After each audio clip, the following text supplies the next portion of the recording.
Assalamualaikum warahmatullahi wabarakatuh. Nama saya Alfi Khalimatun Hasanah. Saya dari program studi pendidikan guru madrasah ibtidaiyah.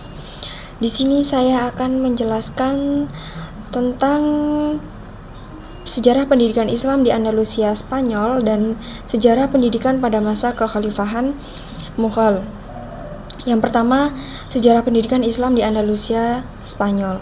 Andalusia adalah wilayah di semenanjung Iberia atau Spanyol yang menjadi pusat peradaban Islam setelah ditaklukkan oleh pasukan Tariq bin Ziyad pada tahun 711 Masehi. Sebelumnya dikuasai oleh Romawi dan Visigoth. Wilayah ini mencapai puncak kejayaan di bawah kekhalifahan Cordoba, terutama masa abad Ar-Rahman ketiga. Andalusia menjadi pusat ilmu pengetahuan, budaya, dan pendidikan yang mengintegrasikan ilmu agama dan sains. Islam masuk ke Andalusia pada tahun 711 lewat pasukan Tariq bin Ziyad yang mengalahkan Visigoth.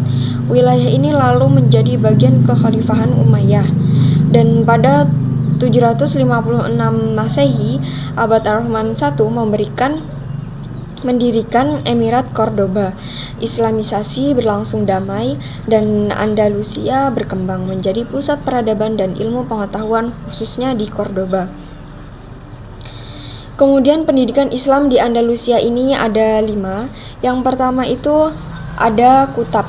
Kutab ini tempat awal belajar ilmu agama, bahasa, sastra, dan sains. Yang kedua ada masjid. Masjid ini tempat ibadah dan pusat perkembangan ilmu pengetahuan, seni, dan kesusastraan. Yang ketiga ada madrasah. Madrasah ini lembaga pendidikan yang menopang perkembangan pendidikan. Kemudian ada perpustakaan besar. Perpustakaan besar ini seperti perpustakaan Cordoba, dan yang terakhir ada universitas. Universitas ini juga pusat pengembangan ilmu pengetahuan integratif, termasuk ilmu agama dan ilmu duniawi. Kemudian ciri-cirinya ada 4, yaitu pemikiran pendidikan Islam tertuang dalam Al-Quran dan Sunnah Nabi, menekankan pada akhlak, syariah, dan akidah, menggunakan berbagai metode seperti metode bercerita, bertanya, memberi pengetahuan, dan menjadi teladan. Yang terakhir itu ada menerapkan ideologi Al-Tauhid yang bersumberkan Al-Quran. Kontribusi di Andalusia ini juga ada 3. Terciptanya karya ilmiah inovatif di berbagai disiplin ilmu. Yang kedua, mempengaruhi kebudayaan Islam dan kebudayaan Eropa. Yang ketiga ada mendidik sejumlah ilmuwan muslim, yaitu tokoh-tokohnya itu juga ada 4. Yang pertama ada Ibnu Rushd, ada Ibnu Hazm, ada Al-Zahrawi, dan yang terakhir Ibnu Tufail. Metode pengajarannya menggunakan halakoh, syarah, debat ilmiah, dan penerjemahannya karya asing untuk mentransfer ilmu. Peran pendidikan di Andalusia. Pendidikan ini mendorong kemajuan ilmu, menyatukan ilmu dan agama, serta mempengaruhi Renaissance Eropa melalui penerjemahan karya ilmuwan ke bahasa Latin. Kemudian yang terakhir itu ada 4 faktor kemunduran pendidikan Islam di Andalusia. Yang pertama itu ada konflik internal antar kerajaan muslim. Yang kedua, serangan reconquista oleh kerajaan Kristen.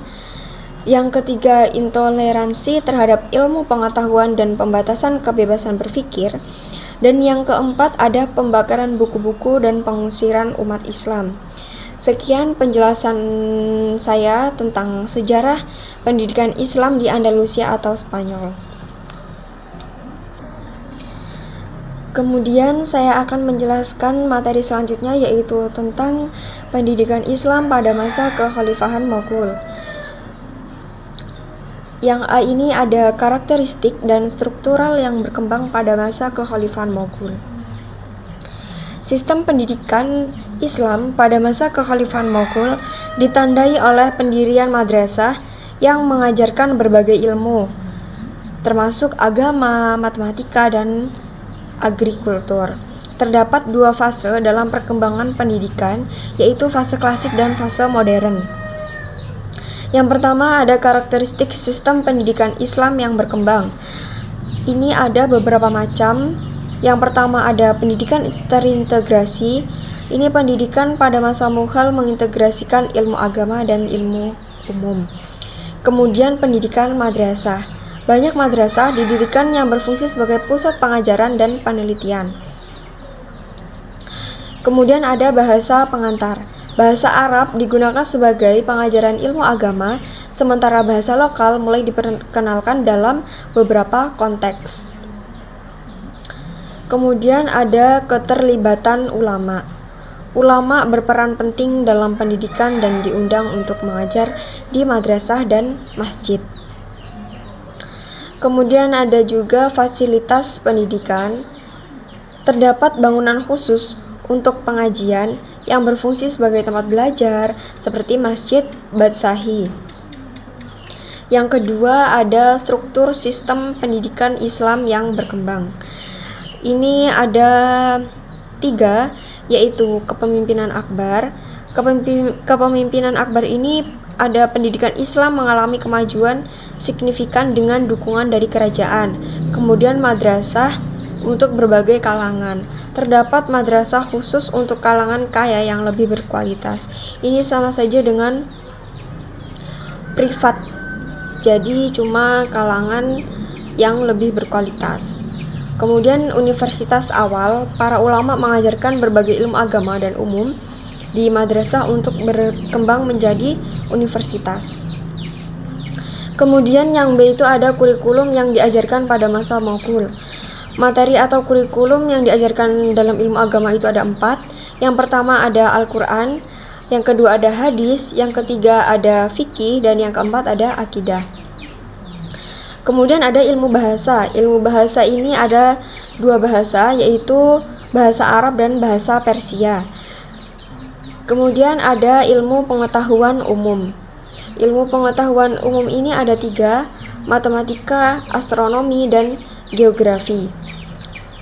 Ada juga ilmu sosial dan kemanusiaan, ini ada 2, ada ilmu sejarah dan ilmu filsafat. Yang terakhir ada ilmu praktis. Ilmu praktis ini terdiri dari 2, yaitu pertanian dan kedokteran. Perbandingan dengan pendidikan sebelumnya. Pendidikan sebelumnya ini pada zaman Umayyah dan Abbasiyah lebih fokus pada ilmu agama dan fikih. Dengan sedikit perhatian pada ilmu pengetahuan umum, madrasah pada masa ini lebih bersifat tradisional dan terpusat pada pengajaran kitab-kitab klasik. Kurikulum pendidikan Islam pada masa Mughal menunjukkan perkembangan yang signifikan dibandingkan dengan periode sebelumnya dengan pengintegrasian ilmu agama dan umum. Sementara itu, pendidikan sesudahnya mengalami transformasi yang lebih besar dan dengan pengaruh dari sistem pendidikan barat yang membawa perubahan dalam metode pengajaran dan materi yang diajarkan. Kemudian yang C ini ada tokoh penting Moghul dalam memajukan pendidikan Islam. Penguasa dan tokoh penting dalam dinasti Mughal berperan signifikan dalam memajukan pendidikan Islam melalui pendirian madrasah, penyebaran ilmu pengetahuan, dan dukungan terhadap ulama. Peran dan kontribusi penguasa Mughal ada 5, yaitu pendirian madrasah, dukungan terhadap ulama dan cendekiawan, kemudian ada integrasi ilmu agama dan umum, pembangunan infrastruktur pendidikan, dan promosi bahasa dan sastra. Tokoh pentingnya dalam pendidikan Islam ini ada 3. Yang pertama itu ada Akbar, yang kedua ada Aurangzeb, yang ketiga ada Shah Jahan. Yang D, jenis lembaga pendidikan pada masa Moghul serta fungsi perbedaan lembaga. Pada masa kekhalifahan Mughal terdapat beberapa jenis lembaga pendidikan yang eksis pada masa tersebut beserta fungsi dan perbedaannya. Yang pertama itu madrasah. Madrasah berfungsi sebagai pusat penelitian dan pengembangan ilmu pengetahuan. Perbedaannya ini memiliki kurikulum yang lebih terstruktur dan formal. Kemudian yang kedua ada maktab. Maktab ini berfungsi untuk mengajarkan membaca, menulis, dan dasar-dasar ilmu agama kepada anak-anak. Kemudian perbedaannya, maktab lebih fokus pada pendidikan dasar dan biasanya dihadiri oleh anak-anak dari kalangan masyarakat umum. Jadi ini tidak membedakan satu sama lain. Kemudian yang ketiga ada pendidikan di istana. Pendidikan di istana ini fungsinya ditujukan untuk putra-putri bangsawan dan anggota keluarga kerajaan. Perbedaannya, pendidikan di istana lebih bersifat elit dan eksklusif, berbeda dengan maktab tadi. Jadi kalau maktab tadi itu untuk umum, tidak membedakan satu sama lain, tetapi kalau di istana ini harus dari putra-putri kerajaan. Jadi masyarakat umum itu tidak diikutsertakan dalam pendidikan di istana. Kemudian yang keempat ada pendidikan formal. Pendidikan formal ini berfungsi mencakup pengajaran yang dilakukan di lingkungan keluarga, masjid, atau komunitas. Perbedaannya tidak memiliki struktur formal atau kurikulum yang ditetapkan dan lebih bersifat fleksibel.